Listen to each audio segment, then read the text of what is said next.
بعض کا ہوتا ہے کہ ہماری عبادتوں کا سرور باطن حظ نفس میں تبدیل ہو جاتا ہے. ہم سمجھ رہے ہوتے ہیں کہ یہ سرور آ رہا ہے، یہ سرور باطن نہیں ہوتا، یہ حظ نفس ہوتا ہے. آپ کوئی نیک کام کر رہے ہیں اور پھر اس کی نمائش بھی آپ ساتھ کر رہے ہیں، تو اس سے آپ کے نفس کو ایک سرور ملے گا، نفس خوش ہوگا. وہ ایک پھول جھڑی کی طرح ہوتا ہے. ایسے آپ کو ایک نشہ آیا اور وہ آپ نے سمجھا شاید یہ میرے باطن کا سرور ہے. باطن کا سرور تو ایک بہت بڑی دولت ہے. وہ پھول جھڑی کی طرح نہیں ہوتا، وہ اندر طمانینت کو اتار دیتا ہے اور نفس کو نفس مطمئنہ بنا دیتا ہے. تو یہ جو لوگوں کی مدد کر رہے ہیں اور تھیلا ان کو آٹے کا دے کر کے 10 اخباروں میں تصویریں چھپوا رہے ہیں اور پھر اس کو دوستوں کے اندر شیئر کر رہے ہیں اور وہ ماشاءاللہ لکھ رہے ہیں، تو وہ حظ نفس ہے. وہ حظ نفس ہے، وہ حظ روح نہیں ہے، وہ قرار باطن نہیں ہے، وہ تسکین قلب نہیں ہے. تو عبادات کا ایک سرور ہے، ایک لطف ہے، حلاوت ہے، ایک مٹھاس ہے جو اہل ایمان کو حیات طیبہ کی صورت میں نصیب ہوتی ہے. تو جب عبادت کا روحانی لطف آنا شروع ہو جائے، جب ان کا سرور باطن نصیب ہونا شروع ہو جائے، تو پھر سمجھ لینا کہ اللہ ہماری عبادتوں کو قبول کر رہا ہے اور ایک مطمئن اور پاکیزہ زندگی ہے. اللہ اکبر. ارشاد فرمایا وَمَن يَتَّقِ اللَّهَ يَجْعَل لَّهُ مَخْرَجًا. جو اللہ تعالیٰ سے ڈرنا سیکھ جاتا ہے، اللہ تعالیٰ کے احکام کو بجا لانے کی کوشش میں لگ جاتا ہے، یجعل لہ مخرجا، اللہ اس کو مشکلوں سے، مصائب سے، آلام سے، تکلیفوں سے نکلنے کے راستے نصیب کر دیتا ہے. زندگی مشکلات کا نام ہے، زندگی کوئی آسان نہیں.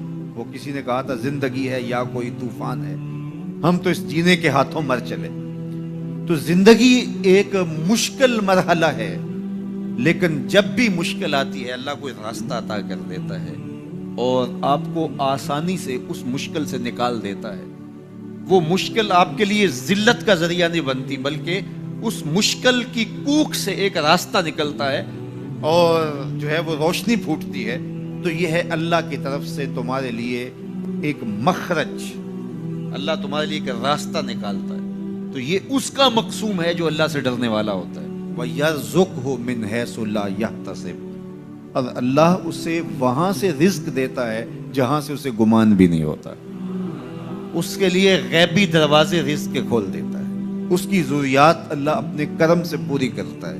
اللہ سے ڈرنا سیکھ جاؤ، مشکلات آسان ہو جائیں گی، تکلیفیں آسان ہو جائیں گی، مشکلات سے نکلنے کے راستے کھلنا شروع ہو جائیں گے، آلام و مصائب کے پہاڑ راستے سے ہٹنا شروع ہو جائیں گے. یہ اللہ تعالیٰ جل شانہ کا یہ ایک نظم ہے.